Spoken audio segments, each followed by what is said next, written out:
പ്രിയപ്പെട്ടവരെ, ബെന്നി ഹിനിൻ്റെ പഴയൊരു പുസ്തകം ഞാൻ വായിക്കുമായിരുന്നു, യേശുവിൻ്റെ രക്തം അതിൻ്റെ ശക്തി.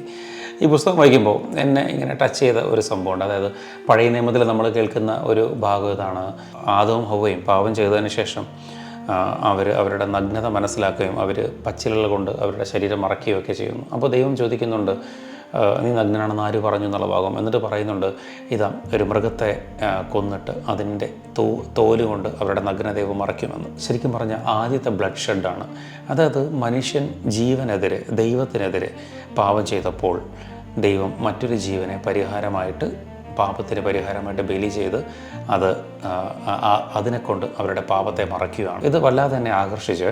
കാരണം അതിനുശേഷം എന്താണ് സംഭവിക്കുന്നത്? അവരുടെ കുട്ടികൾ, അതായത് കായനും ആബേലും ഉണ്ടാകുന്നുണ്ട്.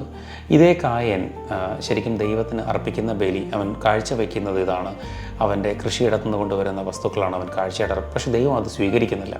ആബേലിൻ്റെ കാഴ്ച, മൃഗത്തെ അല്ലെങ്കിൽ ആ ബലിയെ അവൻ സ്വീകരിക്കുന്നുണ്ട്. അതായത് ദൈവം ആഗ്രഹിക്കുന്നത് ആ പാപത്തിന് പരിഹാരമായിട്ട് കൊടുത്ത ആ ബലി ആദത്തിലും ഹവ്വയിൽ നിന്ന് തൻ്റെ സന്തതികൾക്കറിയാം. പക്ഷേ കായൻ അത് നിരസിക്കുകയാണ്. അവനത് കൊടുക്കാൻ താല്പര്യപ്പെടുന്നില്ല. മറിച്ച് അവനിഷ്ടമുള്ളത് അവൻ കാഴ്ചവെക്കുകയാണ് ദൈവത്തിന്. പകരം ദൈവം ആഗ്രഹിക്കുന്നത് ആബേൽ കാഴ്ചവെക്കുകയാണ്. പ്രിയപ്പെട്ടവരെ, എന്തുകൊണ്ടാണ് അത്ര ഇമ്പോർട്ടൻസ് എന്ന് പറഞ്ഞാൽ, പുതിയ നിയമത്തിൽ നമുക്കറിയാം, സകല മനുഷ്യൻ്റെ പാപത്തിൻ്റെ പരിഹാരത്തിനായിട്ട് ദൈവത്തിൻ്റെ കുഞ്ഞാട് എന്ന് യോഹന്നാൻ വിളിച്ച ക്രിസ്തു മനുഷ്യൻ്റെ മുഴുവൻ പാപത്തിന് പരിഹാരമായിട്ട് ബലിയർപ്പിക്കേണ്ടത് ദൈവത്തിൻ്റെ ആഗ്രഹമായിരുന്നു. അങ്ങനെ ദൈവത്തിൻ്റെ നീതിക്ക് മുമ്പിൽ സകലതും പൂർത്തിയായി എല്ലാ മനുഷ്യരും രക്ഷിക്കപ്പെടണം എന്നുള്ളത് ദൈവത്തിൻ്റെ ആഗ്രഹമായിരുന്നു. ഇത് ബൈബിളിൻ്റെ ഭയങ്കര ബ്യൂട്ടിയാണ്.